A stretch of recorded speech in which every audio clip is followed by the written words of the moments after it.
Radio Publique Africaine.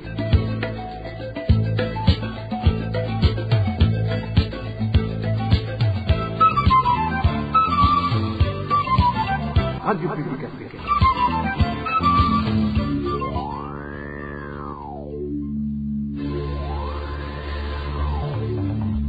C'est le moment de suivre le journal parlé en français. À la présentation, Josiane Mouzanez. Lundi 18 août 2025, bonsoir amis fidèles de la RPA, bienvenue à ce journal dont voici d'abord les principales articulations.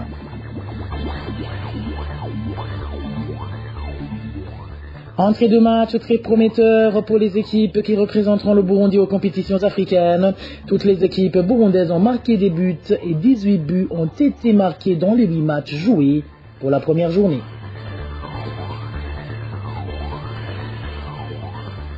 Des montants seraient régulièrement prélevés sur les salaires des policiers depuis un certain temps, une situation qui enrage ces derniers, surtout qui ne savent ni le pourquoi ni la destination de cet argent.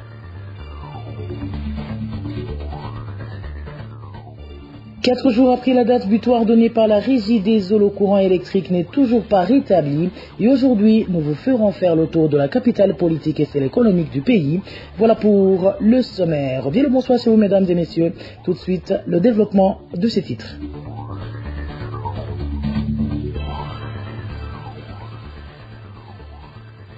Rebonsoir, débutons ce journal par la page droits de l'homme où une semaine après avoir été arrêté et maltraité par des policiers de la zone Nyabikere, commune Chombo, province Gitega, un citoyen de cette localité connu sous le prénom de Daniel reste introuvable. Certains de ceux qui alertent pour sa sécurité craignent qu'il n'ait été victime d'une disparition forcée, d'autant plus que des personnes accusées d'avoir participé à ces violences n'ont jusqu'ici fait l'objet d'aucune poursuite judiciaire. Elos Diva, Remisha. Un habitant de la zone de Nyabikere, connu sous le prénom de Daniel, a disparu lundi dernier après avoir été roué de coups par des policiers du quartier de Nyabikere en complicité avec un commerçant prénommé Jean-Marie. Ce dernier, propriétaire d'un restaurant, avait servi Daniel une assiette d'une valeur de 1000 francs burundais. Mais au moment du paiement, le prénommé Daniel lui avait fait savoir qu'il allait payer peu après que son employeur, également connu par Jean-Marie, lui rémunère. Selon nos sources, Jean-Marie a alors appelé la police. À leur arrivée, les policiers se sont acharnés sur Daniel et l'ont violemment frappé, au point que même les détenus du cachot de Nyabikere ont demandé qu'il ne soit pas incarcéré vu son état, mais plutôt conduit à l'hôpital. Les policiers ont prétendu l'amener à l'hôpital, mais il a disparu par la suite et reste introuvable jusqu'à ce jour.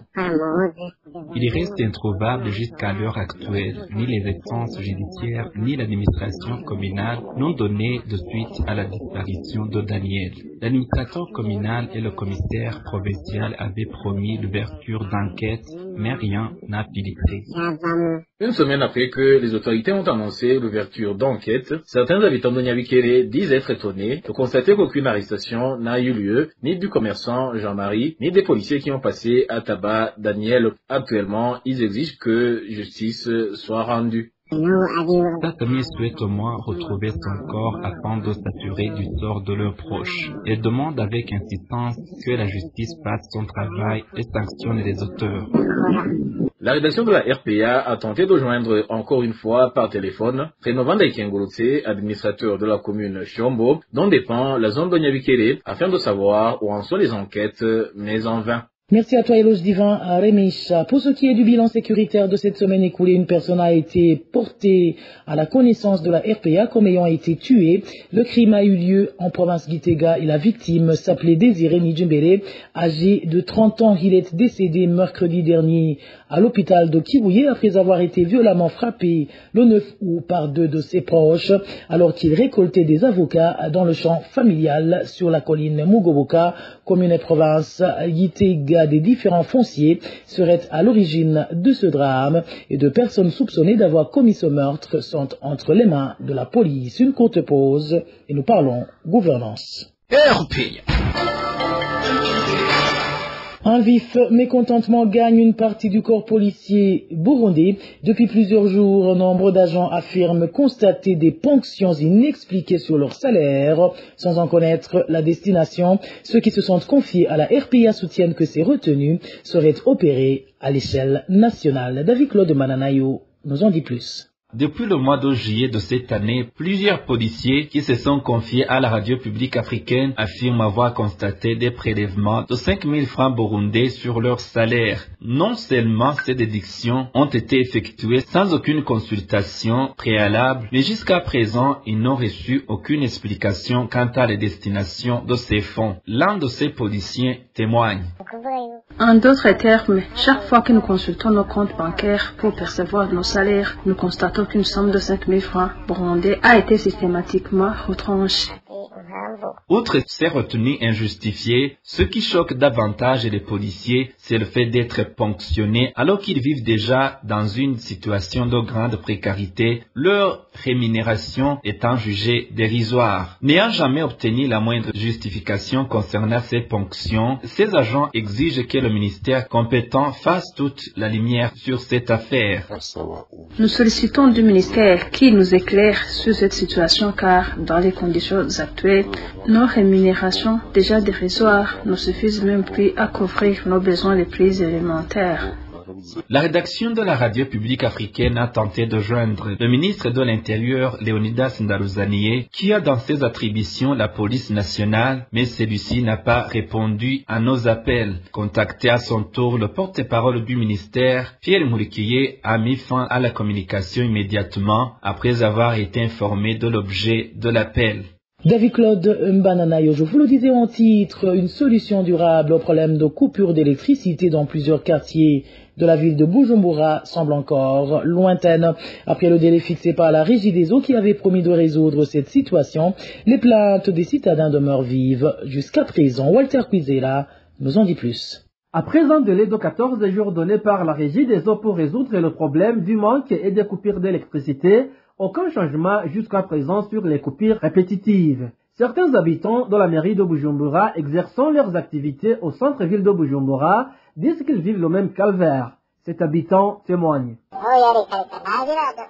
Arrêtez de dire que la situation des coupures répétitives d'électricité s'est rétablie. Rien n'a encore changé. D'abord, hier au centre-ville, depuis 11 heures, il n'y avait pas d'électricité. Même au bureau de la Régie des eaux, il n'y en avait pas. Ensuite, que ce soit ceux qui voulaient payer les factures d'eau ou d'électricité hier, tous sont rentrés bredouilles à cause du manque d'électricité. Moi, j'ai des preuves pour ça. Mon ami s'était rendu au siège de la Régie des eaux pour acheter des unités. On lui a dit de rentrer car il n'y avait pas d'électricité. À part au centre-ville de Bujumbura, même dans les quartiers comme Nyakabiga, Javé et ailleurs, les coupures répétitives se font remarquer. Ainsi, la population demande à la Régie des eaux de tenir ses promesses. Même dans les quartiers, les coupures sont incessantes. C'est le cas des quartiers comme Nyakabiga, Giza, Javé et ailleurs. Par contre, nous sommes très surpris de voir que la Régie des eaux reste incapable de tenir ses promesses. Nous, la population, demandons à la Régie des eaux d'honorer ses engagements.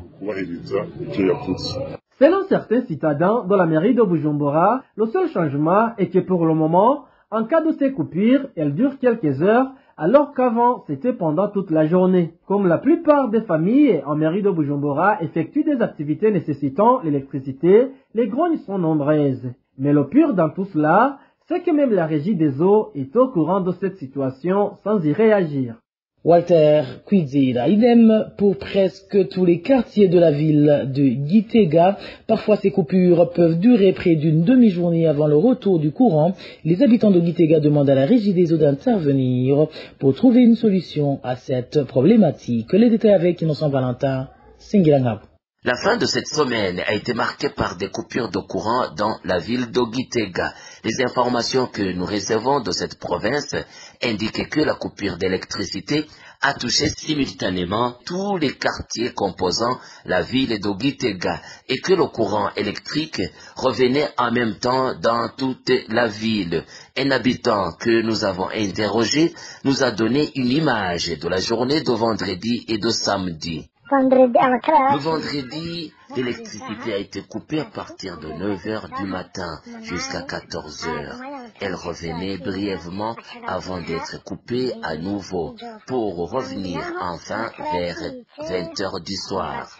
Le samedi également, l'électricité a été coupée à partir de 9h du matin avant de revenir vers 15h d'après-midi. Cependant, dimanche, la panne de courant a commencé dès le matin et a été rétablie vers 17h. Mais jusqu'à 14h de ce lundi, au moment où nous écrivions cette information, il n'y avait pas de coupure. Les habitants de la ville de Gitega se posent beaucoup de questions sur la manière dont ils vont vivre sans électricité adéquate, alors que la société Régie des Eaux avait annoncé un délai de 10 jours, du 4 au 14 août, pour résoudre le problème de pénurie d'électricité. Parlons à présent société où la circulation dans la capitale économique Bujumbura est presque paralysée à cause de la pénurie de carburant qui persiste dans plusieurs stations-service. Des sources de la RPA affirment que cette rareté de carburant entraîne une hausse généralisée des prix des produits de première nécessité. Rémi Delagakura pour plus de détails.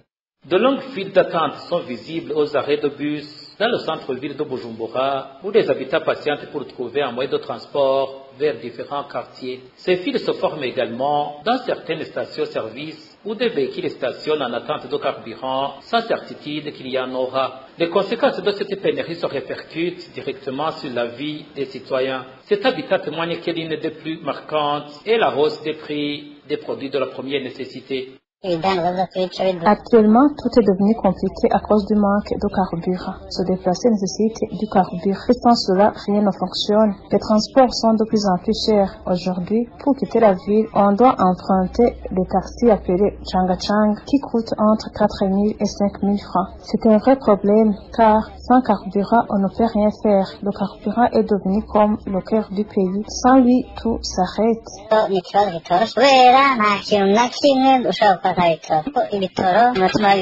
Beaucoup de stades finissent par se tourner vers le carburant de contrebande qui, selon dont nous nous sommes entretenus, est vendu à un prix très élevé. De nombreuses personnes dépendent désormais du carburant de contrebande pour vivre, notamment celui vendu en bidon. Aujourd'hui, un bidon de 20 litres coûte entre 280 et 300 000 francs, une somme très élevée pour la majorité des citoyens. Cette situation rend la vie de plus en plus difficile pour la population, déjà confrontée à de nombreuses autres épreuves. Ainsi, ces habitants de Bujumbura demandent au gouvernement de trouver une solution à cette crise du carburant qui perdure depuis plus de 3 ans avec des retours récurrents. Rémi Ndelagakura. Et puis le championnat de football du Burundi édition 2025-2026 a commencé le week-end passé.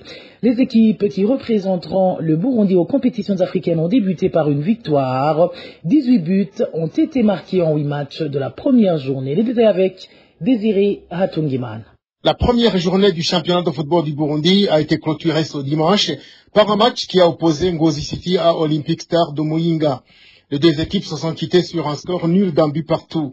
Ce même jour, à Chibitoke, où Mamourou a battu Musongati par 2 buts à 1, et Flambeau du Centre, représentant du Burundi à la Coupe de la Confédération, a battu Lukinzo sur le même score de 2 buts à 1.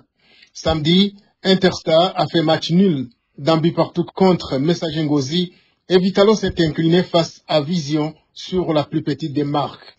Pour les matchs de vendredi, Kayanza United s'est imposé face à Burundi Sport Dynamique sur un score de 2 buts à 0. Même score entre Garage Express et Aigle Noir en faveur d'Aigle Noir, qui représentera le Burundi à la Ligue des champions africaine.